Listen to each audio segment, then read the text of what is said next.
اگر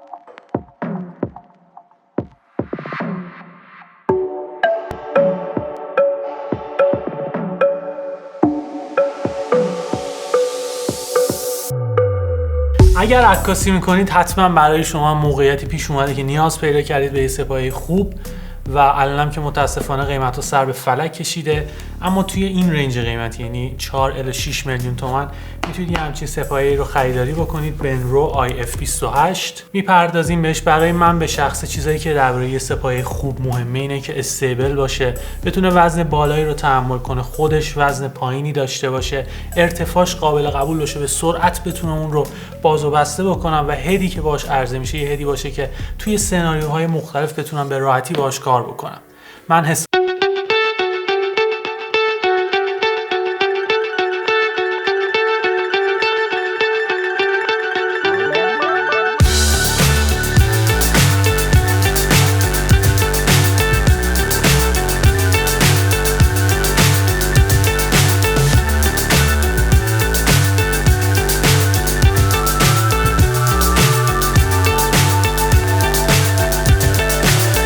so high I'm hypnotized. What's up is down, what's left is right. Chasing stars and holding you. I can't see the end, but we'll see it through.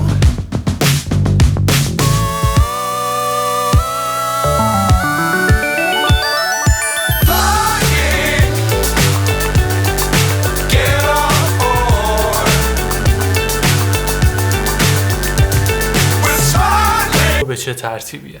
نگاه کنید پایه های منفروتو حالت کلمپی داره، به صورت کلمپی باز و بسته میشه، اما پایه های سپایه بنرو به صورت پیچیه. خودم به شخص این سیستم رو انتخاب میکنم چون بدون اینکه بخوام چک بکنم که سپایه سر جای خودش چفت شده یا نه، فقط با نگاه کردم میتونم تشخیص بدم این موضوع رو. چون گاهی اوقات پیش میاد که توی این سیستم پیچی بعد از اینکه همه چی رو فیکس کردید میبینید که از یه پایه شعله و ارتفاعش در حال کم شدن، به خاطر اینکه مطمئن نیستید که اون پیچش رو به درستی سر جای خودش چفت کردید یا نه. اما همچین مشکلی توی سپایه هایی که سیستمشون به این صورت یعنی کلمپیه یا گیره‌ایه وجود نداره. ارتفاع بیشتری بهتون میده سپایه منفروتو، اما در عین حال وزن بالاتری هم داره. در حالت فولدد یا جمع شده هم نسبت به سپایه بنرو ارتفاعش بیشتره، بنابراین کلا حمل و نقل این سپایه کار سخت‌تریه. اما اگر کار حرفه‌ای انجام میدید قطعاً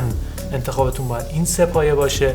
هدش خیلی هد جدی‌تریه، به صورت تی میتونید این پایه اصلی وسطی رو روش متصل بکنید، بنابراین یه امکان جدید بهتون میده. ولی در کل اگر بخوام انتخاب بینشون داشته باشم، بستگی به شما داره و اون سناریویی که میخواید اون سپایه رو درش استفاده بکنید. فرض کنید میخواید برید لب دریا و عکاسی بکنید، شن و ماسه اونجا زیاده، یا توی کویر مثلا، باید دقت بکنید سپایه رو با خودتون ببرید که قیمت پایینتری داره، چون همچین سپایه رو هر جا ببرید قطعاً شن و ماسه میره گیر میکنه و سپایه‌تون رو بهش آسیب میزنه.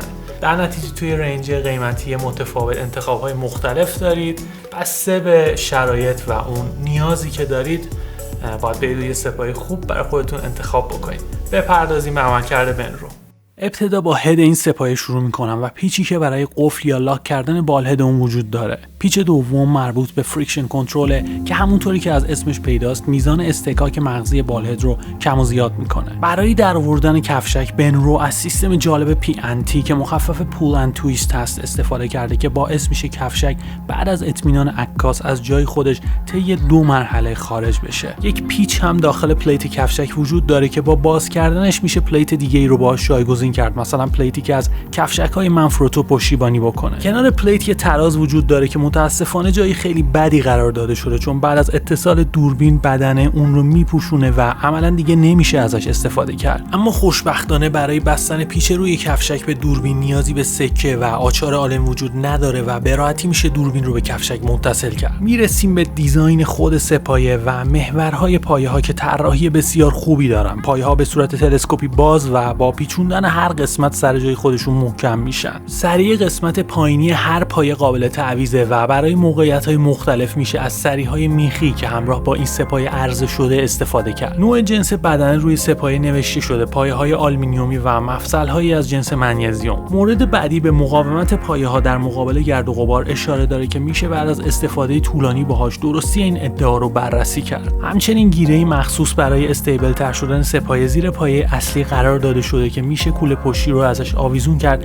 تا سه‌پایه کوچکترین حرکتی نکنه. با باز کردن همین گیره و خارج کردن پایه اصلی امکان اتصال اون به صورت برعکس برای دستیابی به ارتفاع خیلی پایین برای نصب دوربین وجود داره که خیلی جاها به درد میخوره و امکان بسیار کاربردیه. یکی از جالبترین ویژگی‌های این سه‌پایه قابلیت تبدیل شدن اون به مونوپاده با پیچوندن یکی از پایه‌ها که لوگو مونوپاد رو داره و اتصال اون به پایه اصلی.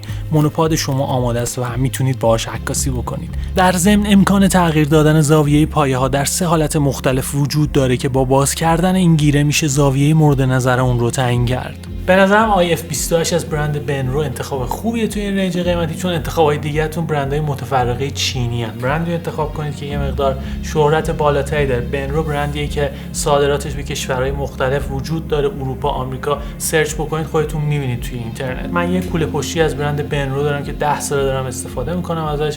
دفرم شده ولی خراب نشده. خیلی ممنونم که این ویدیو رو تماشا کردید. امیدوارم که در انتخاب سه‌پایه بعدیتون بهتون کمک کرده باشه.